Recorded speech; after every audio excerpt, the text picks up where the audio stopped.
Michelle, Hi, Dean. Can you hear me? I can hear you. Can you hear me? Yes, I can. Perfect. Sorry, we are in the middle of allergy season here in Florida, so my throat is getting too bad, but I'll just keep drinking water. Yes, Well, here too. where are you calling from? So I'm calling from Southern California. Okay, what part? I am in near the LA area. I always tell Mhm. people about 20 to 30 minutes closer to Disneyland. People seem to know that. Okay, yeah, yeah, very good. I spent a lot of time in Southern California, so very Oh, familiar. that's awesome. I'm excited that you're here. I'm sure you've seen how the podcast works. So Yeah. we got the whole hour. We can talk about whatever's going to be the most useful for you. But Okay, I did. Honored to be here as well. oh, great. I was love to start and just have you kind of introduce yourself and tell a little bit about the story of how we got here and then what we're going to focus on.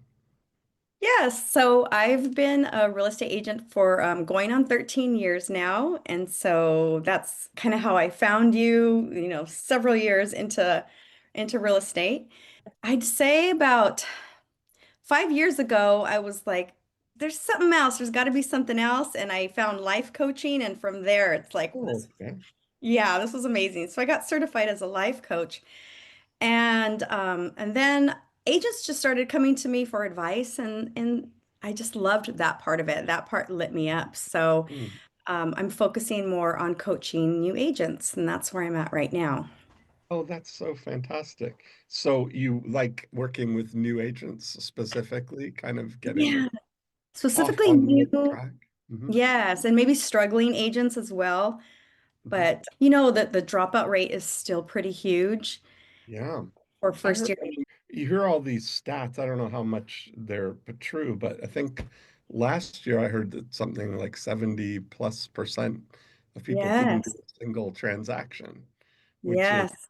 you know, that's Yeah. a pretty sad state of affairs right there. It is sad, and it's kind of my mission to be like the one to keep them in the game.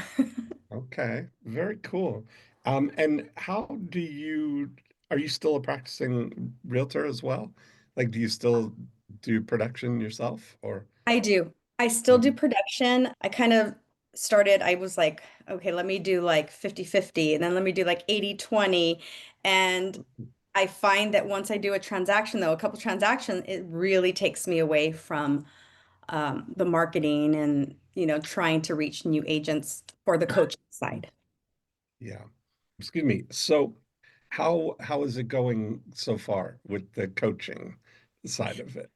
So I started a podcast, and I would say that would be my top of funnel right now. Mhm. And I've gotten a few pretty cold leads from the podcast, but the container that I had, I wasn't too happy with. So I'm actually introducing a brand new way of doing things. My vision is that I have this community, which I opened up. We launched July 15th, so I'm Mhm. so excited. And because I was going to do it like in cohorts. I Yeah. tried it 6 weeks. It's like I tried a 6 week cohort, Mhm. getting people great results, but it was too short. I feel like 6 weeks wasn't long enough. And Right. yeah, and then I decided I want to build a community of agents all over the world. I want anyone to be Mhm. able to come. And what I teach is specifically how to master your open houses. So I niche Okay. way down and I focus specifically on lead generation using open houses. Oh, that's fantastic. Okay. And that's, as a new agent, that's one of the accessible things that they can do because even if they don't have listings, somebody in their office would Yeah. appreciate having somebody do an open house uh, Right, for right. them. I love the focus of that. So, what are some success stories, or what would you expect using your protocol or have you systemized the process of, I have systemized okay. it. Yeah. I found that I was doing them for a while because first of all, I was doing all the things, right, that everybody told me to do. So I did the door knocking, the cold calling, I did it all, and it just none of it felt right. And I decided I need to just pick one thing and go all in. I Hmm. even bought leads and got nowhere, Hmm. spent $500 plus a month and got nothing. And I did that for like 6 months with no real leads or transactions at all. Hmm. And then I was like, open houses are the one thing that I can do that for one are free and that people are coming to me versus Yeah. me feeling like I'm chasing them. And did that for a while, but I was like, I'm still not really getting anywhere. There's something I need to do different. So then I decided, you know what? It's not about just how many people can I get through the door or how can I market this right? It's about the conversations I'm having. So my system is all based on conversation at the open house. And it kind of like flips the script on the traditional way of hosting open houses. The Okay. sitting there passing out flyers, Yeah. don't make people sign Put in up when the signs and hope people. exactly smile and hope they call me from the flyer. Right, right, right. So, so how have you done it? What's kind of the highlights of So your when I finally unique? like yeah, when I finally ditched the flyers and I thought I am not handing out a flyer ever again. I Mhm. because once they get a flyer, there's no reason for them to talk to you anymore. Everything is on there. If you try to ask, do you have any questions? They look at the Mhm. flyer and they say nope. And then they Okay. walk. Oh, right, right, right. Yeah, and then you go outside and you see your flyers on the floor. So, so I decided I'm going to just talk to somebody. My greatest success story was when I decided I was going to host these open houses every weekend. Once I found one that was Hmm. staged and vacant, I thought, let me just ask if I can host this open house every weekend until it sells. Hmm. And that's what I did. So I just sat there, and I had this couple come in. Only one. It was only one couple that came into my open house. And some people would say, wow, that was not a successful open house. If you just had one couple come in, they signed in, Hmm. they thought, no. Well, I Hmm. ended up talking to them and building the rapport, building trust, and I found something that we both had in common. And this couple Yeah. didn't want to speak to me at all. Like they were walking through the house. Nope, nope. You have any questions? No, no, no. But when I broke the ice and I found something that we had in common by using this, I use a conversational framework I have, I Hmm. call it the conversational framework because Hmm. it's not really a script. It's a Hmm. conversation that you're having with somebody. You end up Right. poor. And finally the lady started talking to me. Her husband started talking to me. And they said, well, we're looking to downsize and we live around the corner. Hmm. And would you, be interested in coming to look at our house? And I was like, sure, when? She goes, well, I'm available now. And I shut my open house down and I Okay. Yeah. went like, yeah, 2 blocks away. I spent 2 hours at her house and I ended up listing her house. It was a $1.5 million home. I had never Nice. sold anything over a million and Uh-huh. downsized her into a $900,000 home. And so I Uh-huh. got two transactions out of that one couple that would have just signed in and walked away had I handed him a flyer. Oh, that's fantastic. And so do you do anything special to get people to the open house? Like if you got a whole pre-launch kind of open house system, or are you really have people just pick up from the moment somebody walks in? Yeah, so my main focus is picking up from when somebody walks in. That's Okay. the main focus that I teach agents because it doesn't matter how many people come in if you don't know how to convert. So the main thing, if I were a new agent, you would equip me with the what to say, how to have that conversation, and then just say, pick a house and go and people will come. You're not doing anything specific to get people there. It's not about the marketing of that. It's more. Right. Hmm. Exactly. It's not about the marketing. I do touch on that, especially if Uh-huh. somebody's brand new, has no idea what to do. But it is the traditional, I say the more signs, the better. I think that is huge to put out as many signs as you can. So you put it in the MLS and then it syndicates to, Zillow, Redfin, and Homes.com. It syndicates everywhere. So that's Hmm. pretty much, I like to ask people how they found the open house. And I like to know, are you finding it just from my signs on the street, or did Mhm. you find it online? Most of the time, majority of the time, they find it online. So I'm like, okay, it's syndicating, and that's where they're Okay. finding it. People are always online. Mhm. I do like to market on Instagram, or Instagram Reels, because it's free. I'm all about, I know that new agents are on a budget, so I don't like Right, to. exactly. How can they do? Like the It's thing is, you don't have to spend any. If I'm hearing you right, you're like you don't necessarily have to spend any money on marketing it per se. You just does the listing agent allow you to like schedule the open house on Zillow on like to be able to say that like put the open house announcement kind of thing on it? Yes, yes. So Mhm. once the agent enters the open house into the MLS system, the Right. multiple listing service, yeah, it automatically syndicates. And Yes. so Perfect. once it does that, yeah, then we're allowed to market it. And then obviously you say listing courtesy of, and then Mhm. say who the listing's from. But from there, it's a win-win. And it's Mhm. funny, I kind of, once you're in the business for a while, you kind of start to, this is probably not good, but assume that people know things. So you kind of assume like, oh yeah, these agents know other agents will let you host their open houses. But I Mhm. found by talking to a lot of agents, they have no idea sometimes that you can do that. Mhm. And it's not in every state, and not in every, you know, MLS board may allow Yeah. you to do that. So you will have to Yeah. check if you can do But that. certainly even Majority. within your own office, somebody would be able, you'd be Yes. able to do that. Or yeah. Um, Yeah. so I like this idea because it's accessible for people.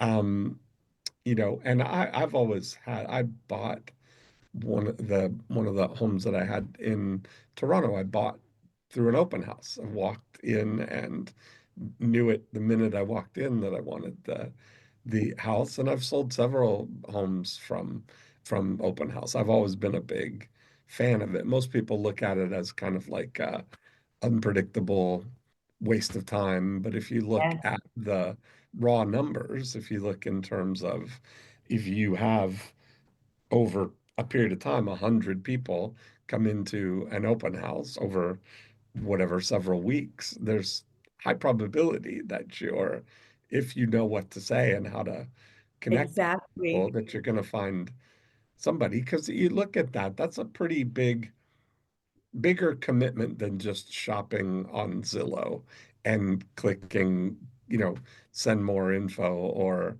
whatever, or filling out a form. You're Yes. physically moving your body to a location at a specific time and Right. walking in. That's not, that's there's a lot of intent in that. Not many Yes. people do that just for fun, Right. I tell agents that, yeah, all the time. If somebody is walking into your open house, most likely they are a warm, sometimes hot buyer. And like you Mhm. said, I'm glad you shared that. You walked into an open house and purchased that home, you know. Yeah, Mhm. it Do you happens. have any of the stats? Have you, as an open house master practitioner, do you have any data that shows, I know the NAR surveys come up, but is there anything of what percentage of time people find their house through an open house? I don't Haven't have that. seen those numbers in a while. Yeah, I did create a spreadsheet just recently so the agents could kind of track their own Yeah. success. Okay. I don't have those numbers, but I would love to look that up, like on NAR, to find out. I know there is also a huge percentage, gosh, what is it? It's like 70 some percent of people find Hmm. their first agent on the very first time they meet an agent. So, that's huge, because if they're walking into an open house and they're ready to buy, you're it. Yeah. Yeah.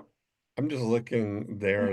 I'm looking at the latest survey That would right now of it. And yeah, there's typical for sale by owner. How do people find? Curious to see if there any insight into that of where they find it. Characteristic, the home search process. 21%, yeah, 43% first step was to look for properties on the internet. 21% of buyers reached out to a real estate agent. Buyers spent a median of 10 weeks searching for a home in 2024. The 10 internet, weeks. yeah, home Okay. buying. That's another great stat for me to know Yeah, because that's good. yeah, Hmm. yeah, there's this little Yeah. fun exercise that I do inside of my program. I call it the buyer manifesting exercise. Uh-huh. And it's really cool because once secure the buyer, people are like, now what? Yeah, Especially if, look at this. It's funny you mentioned that you only speak to one real estate agent, and that's true for 67% it said of people only speak to one oh, is that real what it said? estate agent 67. for Yeah. first-time buyers. Yeah, 10% of the market. So there's a lot of there's really good stuff. And imagine if you choose the home price right to do the open house, that it's kind of, if it's a move up home, there's likely that you might get a listing opportunity Oh, uh, yeah. there, or if it's appealing to first time buyers, that there's that opportunity. Yes. So selecting the right home. What do you look for in kind of the checklist of selecting the right house to the open house? What do you look for? You mentioned a couple of things, vacant, staged. Mhm. Yes. That's what I look for. I Yeah. like it to be vacant and I like it to be beautifully staged. So that is the first thing I look for. I found when I started doing this process, yeah, I found one exactly that met that in the neighborhood that I wanted to Mm, find, which hmm. met all the boxes, checked all the boxes. Yeah. And that's when I asked him, I said, can I host this every weekend? Instead of every week trying to find an open house to host, which I Hmm. was doing for a while, I was like, well, I built a rapport with this agent already. He was an investor. He had flipped the home and he was like, not a problem. It's a win-win. Go for it and market it for me for free. Yeah. And Right. yeah, and that's what I did. And one of the things too I found is because there's a lot of like I said, complaints about open houses. They're a waste of time. Nosy neighbors Yeah. come in. Right. Nobody shows up. And so what I always say is there's always an opportunity in everything that happens. So if Hmm. no one shows up, it's not a waste of time. If you're in a beautifully staged home and no one shows up, I'm sure you're dressed to the T, you've got your makeup on and you're looking really good. There's so much content you can record there by Hmm. yourself with Yeah, nobody absolutely. That makes a lot of sense, right?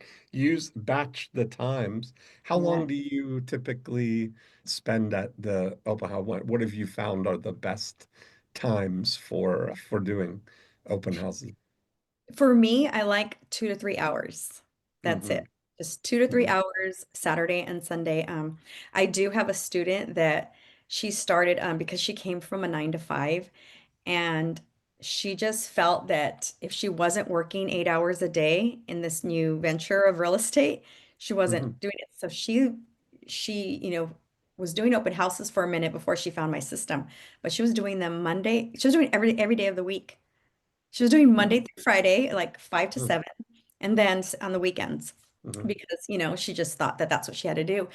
Now, I think you only have to do them once she learned my system. She's like, okay, I'm only doing them on the weekends now. Hmm. And she, What have you found in terms of, have you got any data? You're in a unique situation in that you've got your own data plus the people that you're doing this with now, that you can really create some kind of standardized, expectation around.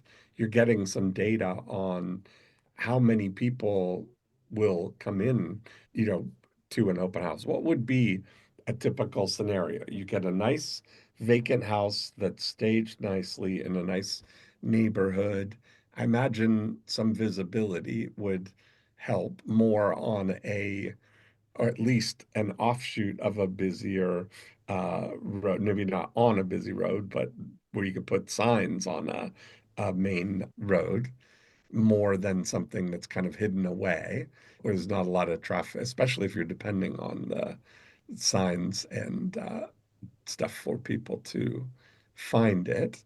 What do you typically expect if if you're doing an open house for 2 or 3 hours on a Saturday or Sunday? Is one day better than the other typically, and how many people would you in that range be expecting to come by? Yeah, it usually depends. Sometimes Saturdays are better than Sundays, but you never know. Sometimes I do them only on Sundays because I have obligations on Saturdays or vice Okay. versa. But again, I tend to like it when there's not 30 families coming through. That's, I think, against the norms of what people think. They think that the more people that come through, the better. But Mhm. if you have 30 people come through your home, you're not able to talk to hardly anybody because usually they come, it seems like they come all at once. Yes. And so 30 people coming through the home is a lot, right? I've seen people Mhm. celebrate. I had 30 people come through the home. Usually that's Mhm. because the home is priced underpriced, and you'll have Mhm. a ton of people come through. Mhm. Mhm. I would rather have 3 people come versus 30 because out of Okay. those three, I can actually have a conversation with each one of them Yeah. and I can Uh-huh. get 2 buyer clients and 1 listing. Yes. Yeah, I like it. So that's kind of a good thing. Less is more. Yes. You can go deeper with people. Yes. Got Because I more think, time. yeah, traditional, ways of thinking about it. And I mean, I know that a lot of people have built their businesses on open houses. There's a lot of Hmm. top producers that have built their business on open houses. But traditional ways are just like fill your pipeline, fill your get everybody to sign in. And then on, Monday morning, we're gonna follow up with everybody and we're gonna call everybody and we're gonna have this huge pipeline and all of these clients. But what happens is you don't build any kind of trust or rapport. They don't remember you because you're just doing what every other agent is doing out there. And they're going from open house to open house up to open house, right? So you're just doing Hmm. what everyone else is doing. They're like, yeah, yeah, I'm going to sign in. Well, half the time they don't even give you the right numbers Hmm. because you're asking them to do something right when they walk in the door. A lot of Yes. agents, I hear them say, because I do a lot of research, I go to a lot of open houses. I did a lot of Mhm. research before I said I'm going to do this program. And they say, oh, the seller is requiring us to have you sign in. Well, that's not always true. I mean, let's be honest, that's not always true. It's something that Hmm. they've told agents to say to get them to sign in because people are always like, Hmm. what do I say to get people to sign in? And I'm like, you don't want to build your first impression on a little fib. Hmm. So I have them sign in after if I need them to sign in after Hmm. I've had the conversation with them is what Hmm. I do. So I'd rather have them remember me because I've built this rapport with them so Hmm. much so that I've had somebody call me back instead of me calling them. They were like, Hmm. remember you, you were the one that, and we talked about this and that. Hmm. And yeah, so Well, that's that's fantastic. And how much certainty, like how have you gotten any indication of kind of, I'll call them directional metrics, like that if you have 100 people come through, that, how long does it take you to get your first transaction? If you're coaching somebody, how many people have you taken through this process? Like how many other agents? I've taken like a handful, and that's Mhm. why that's why I'm here because I need the help on that part of it. I'm like, Yeah, actually reaching the agents that I think that may not know they even need this because right. it seems simple, it Hmm. seems kind of common sense. Yeah, connect with Hmm. them.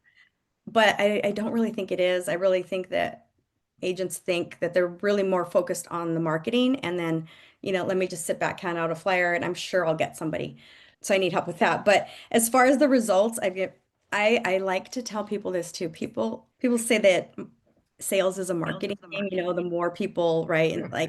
And I do Mm. want to get these stats down, but I think with open houses, and it's to get to answer your question, I have results with my clients where they're getting clients and transactions within one or two open houses. Right. This isn't this, yeah, this isn't after Mhm. 100 people come through. So Right. the one student I have within 30 days, she was under contract.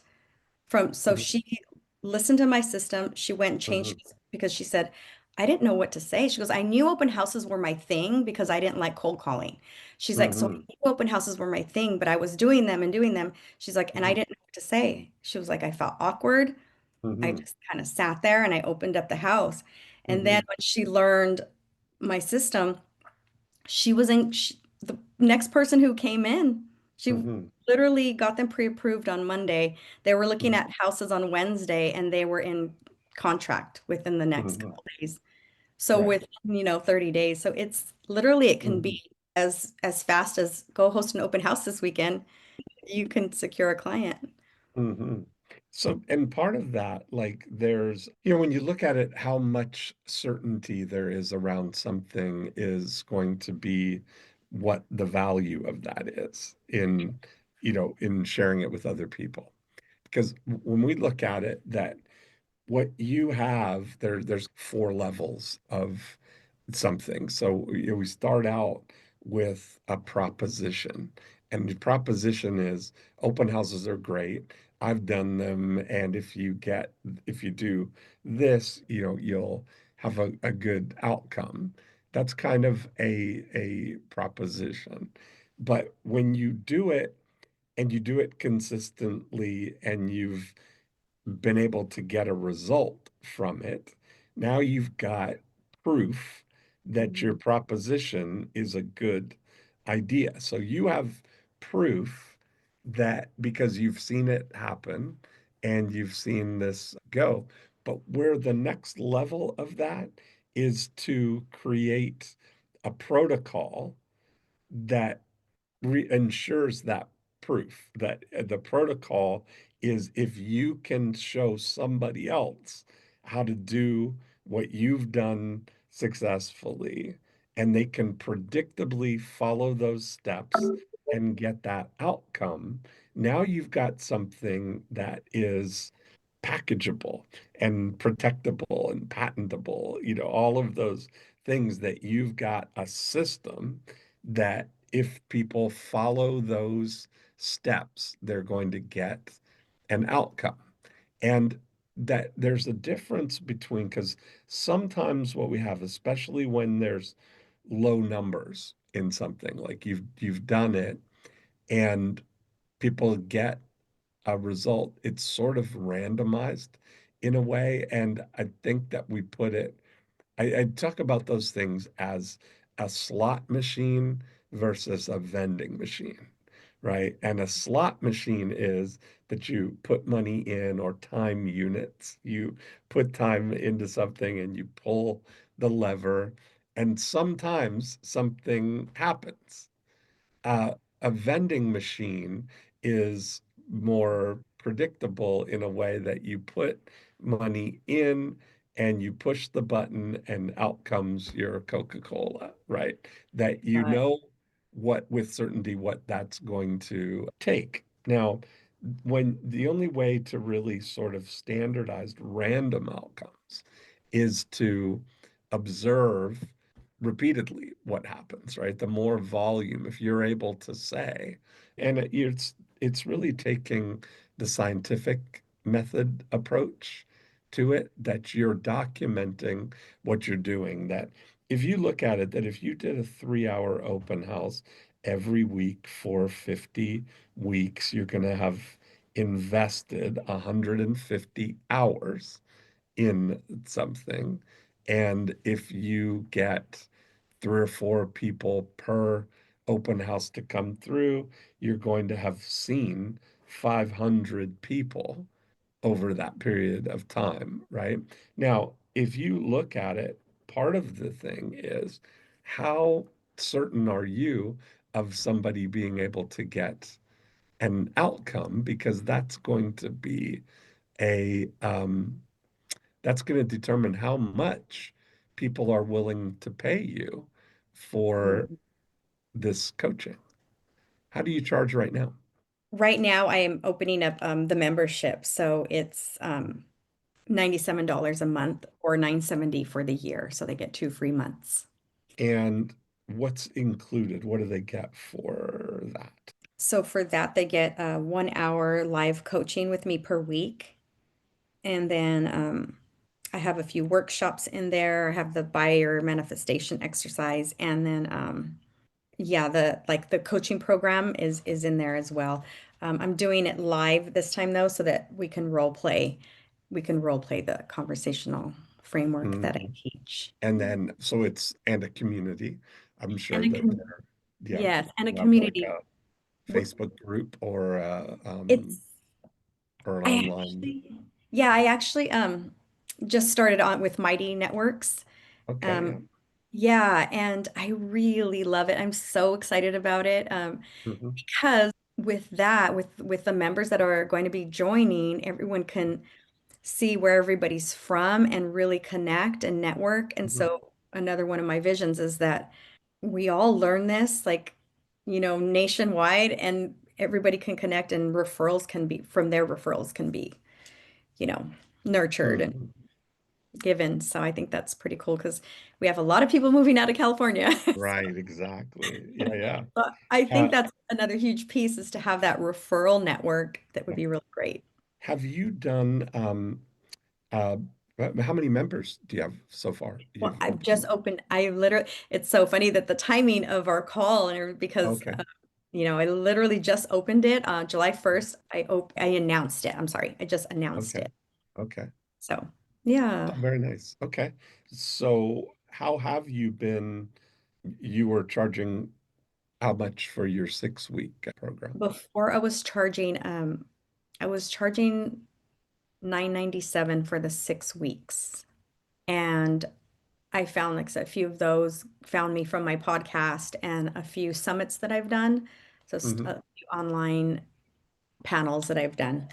It's a very interesting thing. Like when you look at it, if we were to say, because people could say, well, I'm not Michelle, or you may be an outlier in your communication abilities, your appearance, the way that you can easily kind of bond with people. That there's certainly an element of that. People who are better with people are going to have a better outcome, or more naturally able to connect with people than people who may not have those same intangibles kind of thing, you know. But equally there are people who have all the intangibles, they just don't know what to say, and Right. that's a problem. That's a bigger problem too. If you were to say, eh, of the people that went through your 6 week program, how many of them got a result? I'd probably say half of them or a Hmm. quarter. Let's say a quarter of them. Okay. Yeah. And what would be the reasons why 3/4 of them didn't get a result? Let's think They, about that for a second. yeah, well, they didn't show up to the calls.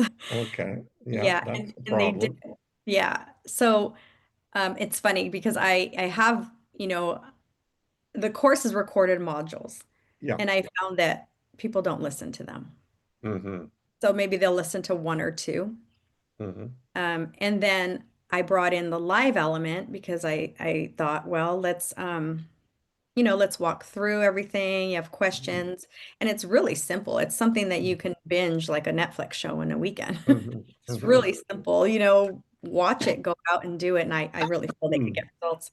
Right. Um, but for one, I don't think they fully listened to them, and then they didn't show up to the calls. So Hmm.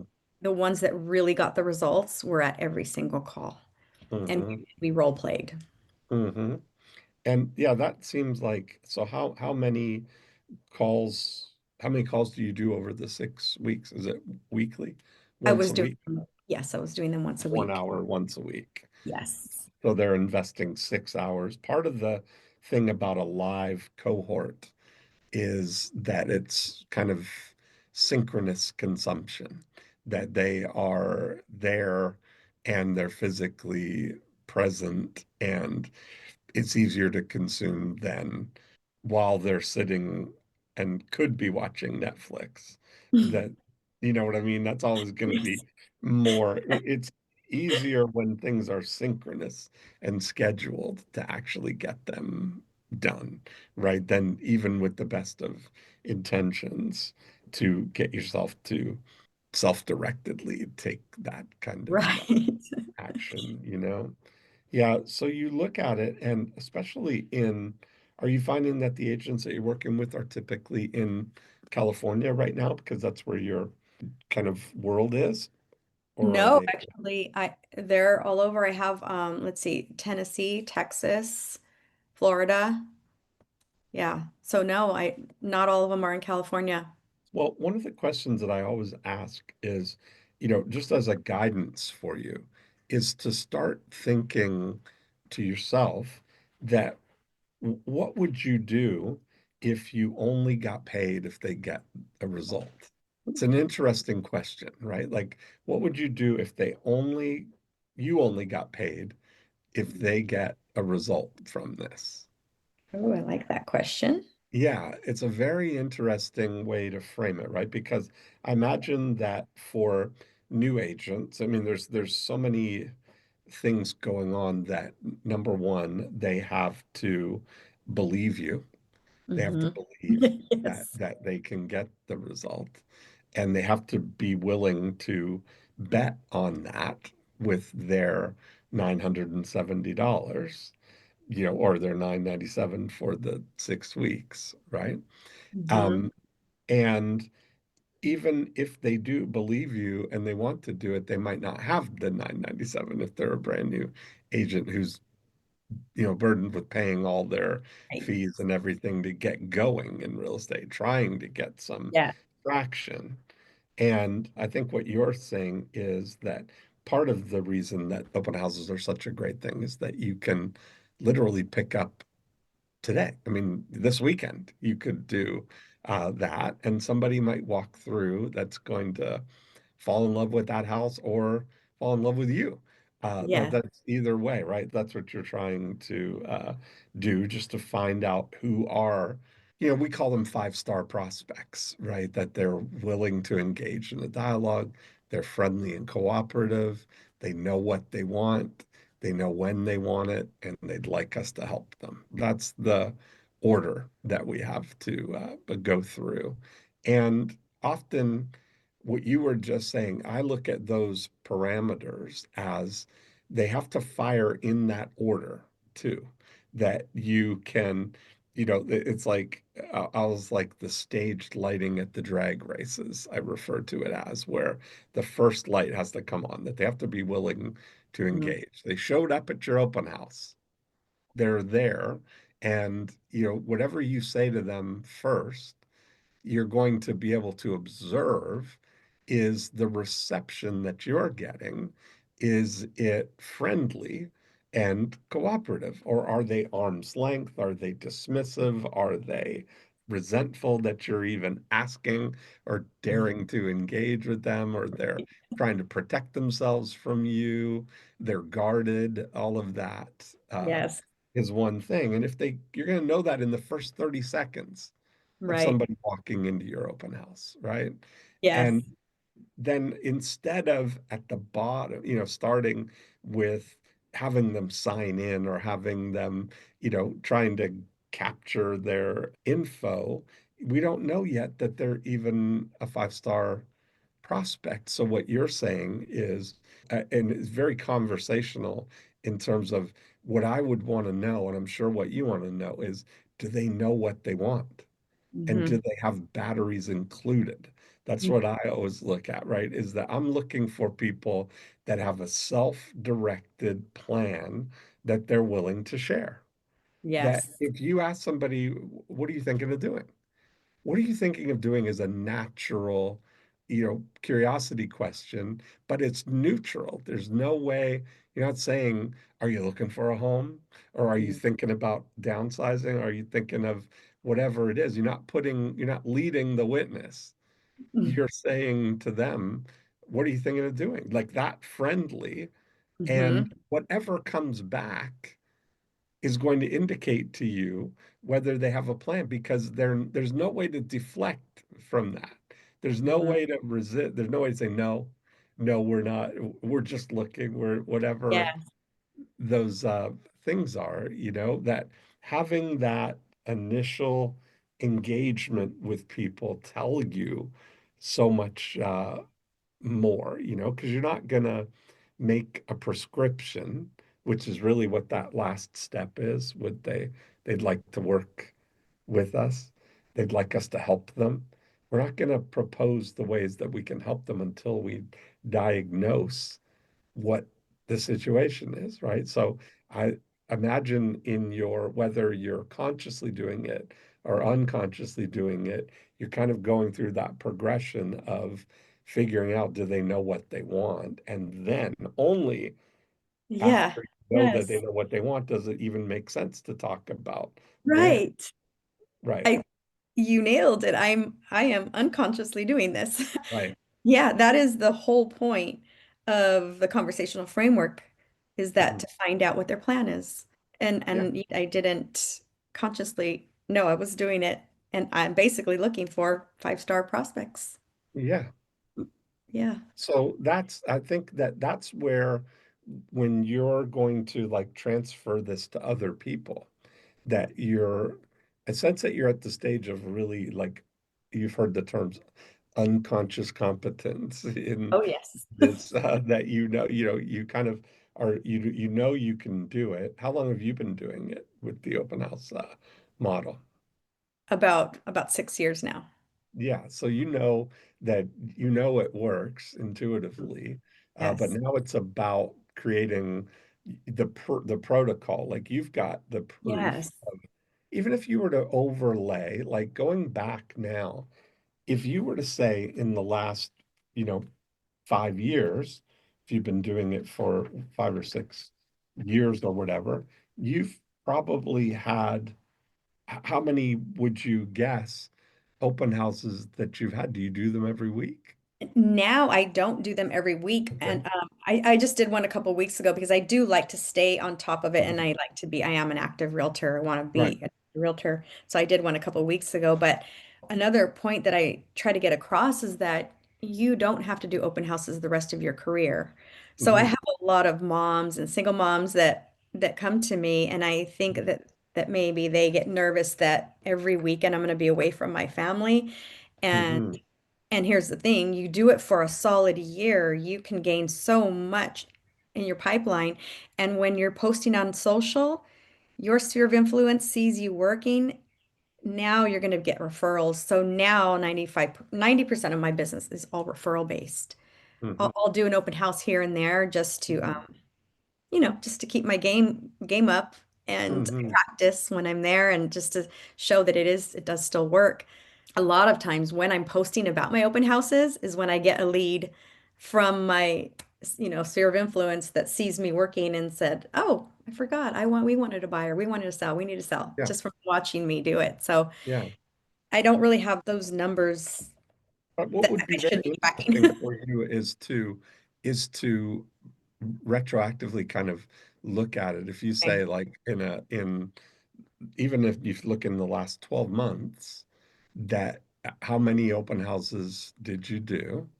If you do you record each week? Like you're almost like you need to be as the, purveyor of this scientific system for turning open houses into transactions, that it would be wise for you to have like a notebook that you're kind of keeping your field notes on, right? That every open house you do, you kind of date it and you write your Yeah. recordings on that so that you can document your journey, document what you did, and in analyzing that, you can recognize patterns, right? Okay. That you can Yes. recognize that of this, if you look at it, that of people who came in, how many of them were, you know, I'd almost look if I were doing this for a notebook for you.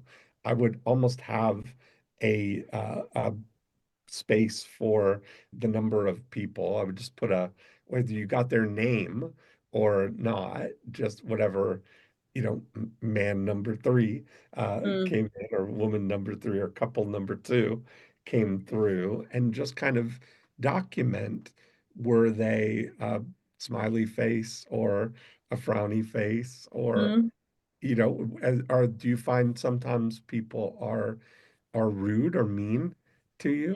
Do you ever find that they're just dismissive? I do Hmm. find that, yes, but like even that one couple was very dismissive that, I ended up getting those two transactions from. But so I feel like I have the way to get them to speak to me. Yeah. I don't talk about the house right away. I don't talk about Mhm. what do you want to buy? Have you been pre-approved? Are you working with an agent? I don't talk about any of that stuff. Right, those are all questions that are loaded, like you're qualifying. Those are Right. qualifying questions. They're not inquiries. They're not like just conversational interest. Right. Right. Yes.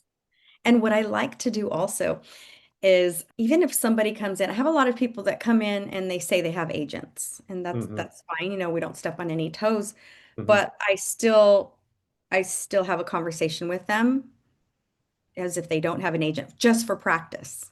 Hmm. And just for practice. And I won't ask them anything, for appointments for anything, because if they have an agent, say they have an agent, they have an agent. But I practice the same as if they didn't. And Hmm. I can get them to talk to me. I find out all of their needs and their plans, and it's Hmm. just fun. It's a fun way to practice. It's so much, and I'll give you, so you're in California, so you're familiar with Jennifer Leathers, the furniture store there. Another friend and I went into Jennifer Leathers, and because we had heard about their dialogue approach to Oh, greeting people at the door, right? And when you go into most furniture stores, the thing that people say is, can I help you? And of course, we're all trained to say, no, thanks, no, I'm just looking, right? right, Yeah. right. But they never finish that thought with, I'm just looking for a red leather love seat I can take home today. That's the reality of what's really going on in their mind. So instead of asking people, can I help you? They ask people or welcome people when they come in. They just say that, welcome to Jennifer Liz. Have you been here Mhm. before? Have you been here before? And people will say, no, we haven't. Well, welcome. Let me explain how it all works. All of the sofas you see are available in any of the leathers on the back wall, and they're all in stock and available for immediate delivery, and they're guaranteed for life. My name's Dean. Take a look around. If you have any questions, I'll be right over here. Oh Now, my, in the 12 seconds that it took to say those words, what they've done is they've overcome the three biggest reasons that somebody might leave without buying a sofa today, right? They know what they want. They want a red leather love seat, but they know they want it today. They don't want to wait for mm, 6 weeks for a special order or whatever. So they've got 5 furniture stores on their list today, and they're going to go through, and if they see a red leather love seat, they'll look at it and see if that's the one for them, and if not, they'll just go to the next store, right?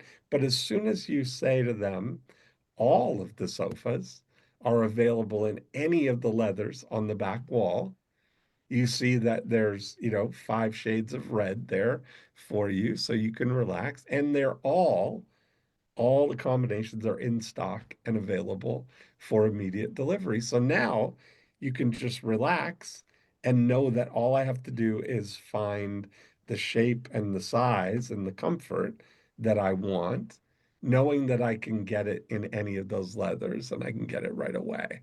So you address what's going on in their mind because you know that they know what Hmm. they're looking for. And I Right. imagine that the same thing is true with anybody walking into an open house.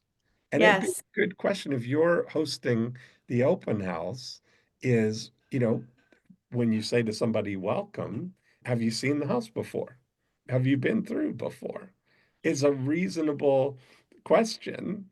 And that is something that most of the time they're not going to have seen it, Mhm. but it starts the ball rolling. Now you're moving in a direction, you know something about them that they haven't seen the house. And that gives you the permission or platform them to tell them your two or three biggest things about the house that you want to convey, you know? Yeah, that's And I interesting. imagine you It's do almost, something similar to I that do. unconsciously, right? I That you're, do. Yeah, I do almost very similar. I stand by the front door. I'm like, we are not sitting behind our computer over in the kitchen. And, like, sometimes you walk in and you're like, is anybody even here? So it's like, right. no, we stand by the front door. When people Mhm. come in, we welcome them, we introduce ourselves. And then the first thing I ask is, are you familiar with the neighborhood? And from there, I can determine if they're a neighbor, and they'll usually tell me right away. Oh yeah, Or we if, live around the corner. Yeah. yeah. So I determine that, and or they're a buyer. And then either way, I say, well, hi, welcome. My name is Michelle. Take a look around, and when you're done, I'll be right here if you have any questions. Uh-huh. So let them, walk around, Yeah. and then So you're I'll not taking them on the tour. This is the no, kitchen and no. this is the closet. Yeah. Yeah, they get to do their own thing, and then I will Mhm. maybe point out a few things that are interesting or unique about the home. And then Mhm. when they come back, now I know I can put my buyer hat on or my seller Mhm. hat on, Mhm. because you talk to a potential listing different than you would talk to buyers. So from there, I talk to them. But again, it's not about, what are you looking for in a home? It's literally, Mhm. I can, from there, we just get into a relationship building conversation. Yeah. Yeah, those are kind of that's great. And then when they walk through, then what will typically happen? You're staying in the living room, or you kind of following them through kind of thing, or accompanying them, or are you I usually, yeah, never accompany them unless it's a right, home that maybe it's not vacant and maybe there's valuables there and they've said, right. but like I said, that's why I don't really like to do homes that are occupied. I Yeah, will follow them if they are. But if not, I kind of let them do their own thing. If they're yeah. asking me questions as they're walking around, then I'll go and kind of answer them, but never like the salesperson that when you walk into a department store, and they're just following Mhm. you everywhere. Never like Right, exactly. so I Yeah. will stay by the front door so that when they're about to leave is when I have the opportunity to have that conversation before they walk out the door. I'm not blocking them, but I am standing by the front door. Yeah, right. And that when you ask them, do you get them then to sign in, or how do you, or sometimes you do, sometimes you don't. I I like to have them. Sometimes I do and sometimes I don't. If I Mhm. have them sign in, it's after I've had a conversation with them, after I've built rapport with them, then they're really likely to like, oh, sure, not a problem because I've built that rapport. I didn't ask them right away. What I do like to do is I get my phone out and I hand them my phone and they will put their number in directly into my phone. Mhm. Like I have that down now where it's like I would rather have them in my phone and because I don't hand out a flyer. So what I also say is if you would like any information about this home or some that are, available in the Mhm. area, I can text that to you right away. Here, Mhm. would you mind putting your number in? This way we get it correct and you can Mhm. spell your name correctly. And I hand them my phone ready to go and then they enter their Do contact you info. use the iPhone thing now where you can just touch the Oh, answers? yes. Yeah, Isn't that cool? it is pretty cool, right? Yeah. Yeah. And then that way I shoot them a text right away. Like right when they leave, I shoot them a text. It was great meeting Uh-huh. you. Here's a copy of the info in this home, or here's a couple Yeah. homes that are around the corner. Mhm. Sometimes you can even get people to say, well, can we go look at those homes? Or if you have nobody in your open house, there's no reason why you can't stop your open house and go Right. start, because that's the whole Yeah. point of you having the Yeah, open and house. especially if you're not you're not the listing Right, agent who's accountable to your seller kind of thing, that they've right, given up their Saturday for you to do there, and then you leave because somebody came in right. and go sell somebody Yes, else's house. exactly. That's not as exciting for a seller to kind Right, of right. explain that to them. Yeah, Yeah, yeah. And that's if you're not the listing agent. Yeah, let's make sure right. we, like you said, point that out. Yeah. Yeah, I just think, you've got such a great thing. I would almost, love to, see you frame this as something even more expensive, but in a way that you work like they work, that they can pay you even if it's $2,500 or 5% of their first commission that they get from the Mhm. open house. That would be an irresistible offer if you give them, you've already valued it. It's $970, let's call it $1,000 for somebody to be part of your membership for a year. The odds are I think you could make way more if you were to, take on this outcome, split the outcome. It's Yeah, irresistible. The only reason people pay real estate agents such high amounts to sell their homes because they only pay when the house sells.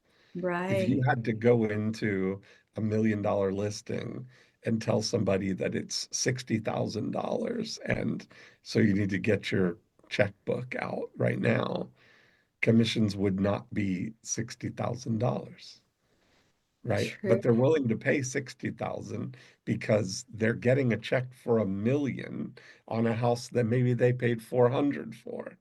And Hmm. so it's not real money, it's future money, Right, right? And that's the kind of thing that agents they pay Zillow all day right. 40% of a transaction to give them leads. Elite. Certainly, they would pay you 10% to coach them how to Yeah, do that's this. interesting. I've never thought of it that way. Yeah.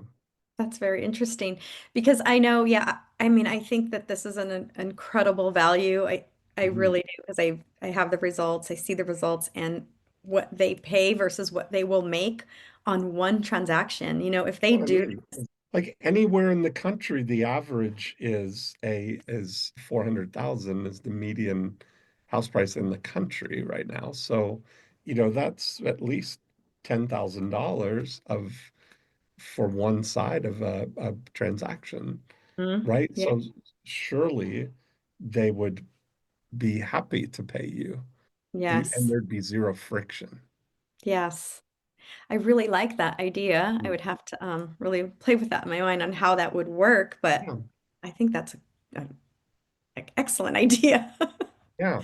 Like I think that's the kind of thing if you just quietly put together in the how many prospects do you have for your coaching business right now? How many realtors are you in communication with?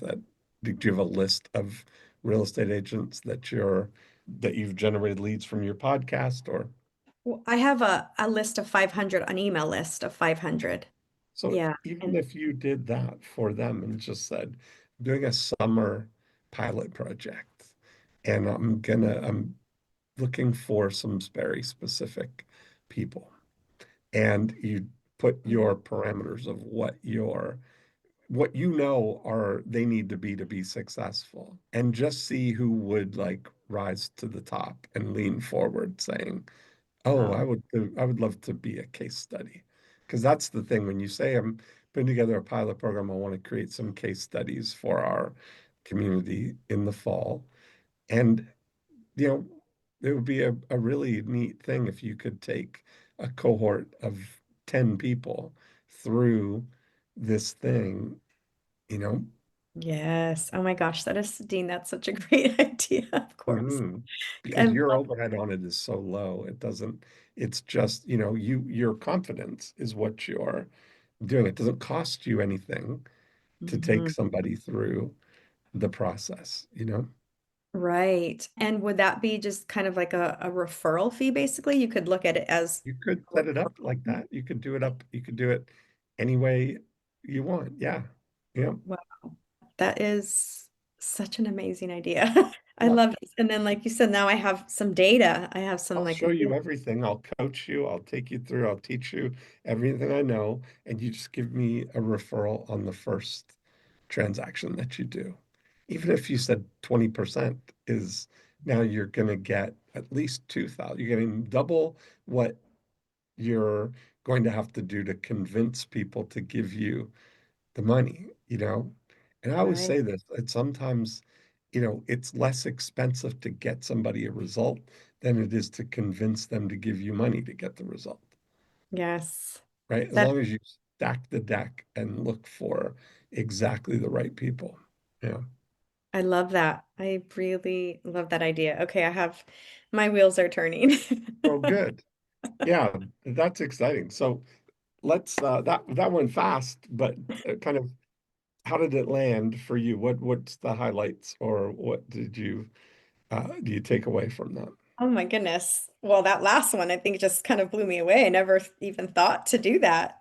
And like you said, it's the way we get paid in real estate. So that was a huge takeaway. Also, that I've heard you talk about the five kind of star prospects, and Hmm. I'm like, wow, this really relates to what I'm doing again, Hmm. unconsciously. And I think that I need is that's what I've been trying to kind of relay or the messaging I'm trying to get out to agents, Hmm. versus I guess like that belief shifting is what Hmm. I don't like to call it convincing, but it's kind of a Hmm. belief shifting. Yeah, That they need to find that out yeah, because some people think I think like why are they ghosting me? Why, we had a great conversation, this, that. Why are they ghosting me? Well, they're ghosting you because they're not ready to buy yet and you didn't find that out. right. Exactly.